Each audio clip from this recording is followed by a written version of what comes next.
Hello students, question है आपके सामने। If A B C are three events such that probability of A is 0.6, probability of B is 0.4, probability of C is 0.5, probability of A union B is 0.8, probability of A intersection C 0.3, probability of A intersection B intersection C is 0.2 and probability of A union B union C is greater than or equal to 0.85. What is the minimum value of B intersection C? तो सबसे पहले आपको जो formula यहाँ पर याद होना चाहिए वो ये है probability of A union B union C का। ये होता है probability of A plus probability of B plus probability of C minus probability of A intersection B minus probability of B intersection C minus probability of C intersection A plus probability of A intersection B intersection C। Question में पहले आप इन तीनों probabilities को देख लो कितनी कितनी दे रखी हैं। A दे रखा है 0.6, B दे रखा है 0.4 और C दे रखा है 0.5। अगर मैं इन तीनों को ऐड कर दूं और इनकी जगह लिख दूं तो ये आ जाएगा 1.5। तो मुझे इतना पता चल गया है A union B union C। अच्छा, अब बाकी चीजों में देखते हैं।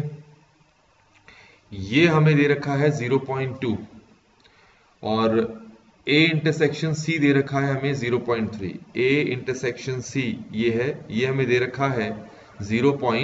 कितना दे रखा है 3। तो बाकी चीजें हमें गिवन नहीं है तो बाकी चीजें मैं एज इट इज कॉपी कर देता हूं। A intersection B minus probability of B intersection C, इसकी जगह क्या रखना है मुझे 0.3, तो माइनस 0.3 और इसकी जगह रखना है मुझे, शायद ऊपर दे रखा है, जरा देख लेते, ये रखा है 0.2, तो ये हो गया प्लस 0.2। इसको सॉल्व करोगे माइनस 0.1 होगा जो इसके साथ ऐड होकर ये हो जाएगा 1. कितना होगा ये 1.4 minus probability of A intersection B minus probability of B intersection C। हम फाइनली यहां तक पहुंच गए। ठीक हो गया।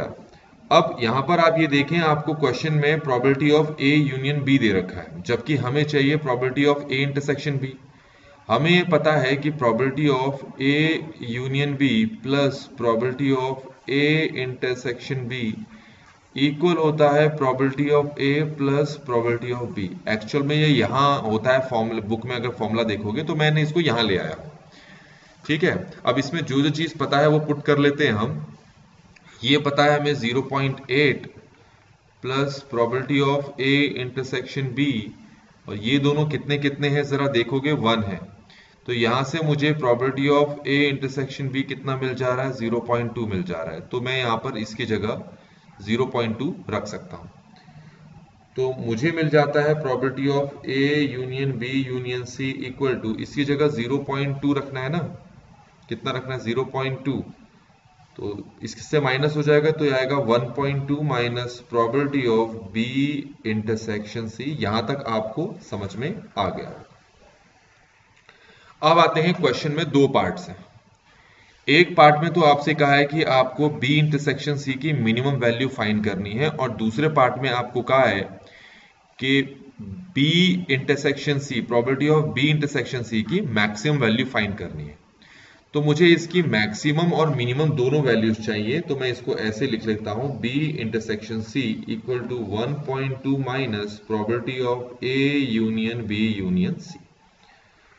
ठीक हो गया। तो इस इक्वेशन के बेसिस पर ही हमें इसकी मैक्सिमम और मिनिमम वैल्यू मिलेगी। अब अगर वापस क्वेश्चन में जाओ तो क्वेश्चन में आपको A union B union C की मिनिमम वैल्यू कितनी दे रखी है 0.85। ध्यान रखना, आपको ये मिनिमम वैल्यू दे रखी है किसकी, A union B union C की। आपको ये भी पता होना चाहिए कि A union B union C की जो मैक्सिमम वैल्यू हो सकती है वो 1 हो सकती है। ये क्लियर हो गया होगा। A union B union C की मैक्सिमम वैल्यू कितनी हो सकती है 1। वैसे क्वेश्चन में दिया नहीं है तो आपको पता होना चाहिए। और ये कौन सी वैल्यू दे रखी है, मिनिमम वैल्यू दे रखी है। तो इसकी दो दो वैल्यूज हैं, एक तो है 0.85 और एक है इसकी 1। तो अगर मैं 0.85 एक बार यहां पुट करता हूं, दूसरी बार यहां पर पुट करता हूं, तो मुझे जो B इंटरसेक्शन C है उसकी दो वैल्यूज मिलेगी।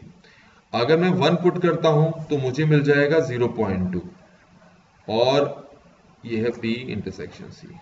और अगर मैं 0.85 यहां पर पुट करता हूं तो 1.2 में से आपको 0.85 माइनस करना है, तो ये शायद 0.35 आ रहा है आपका।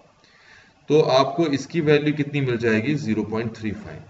तो अब आप देख सकते हैं कि B इंटरसेक्शन C की जो मैक्सिमम वैल्यू है वो है 0.35 और इसकी जो मिनिमम वैल्यू आ रही है वो आ रही है 0.2। तो अगर दोनों ऑप्शन पे जाएं तो मिनिमम वैल्यू के लिए ये बी ऑप्शन करेक्ट है और यहां पर सेकंड पार्ट में मैक्सिमम वैल्यू के लिए 0.35 हमारा करेक्ट ऑप्शन है। तो इस तरीके से बच्चों हमने इन दोनों क्वेश्चंस को कंप्लीट कर लिया है।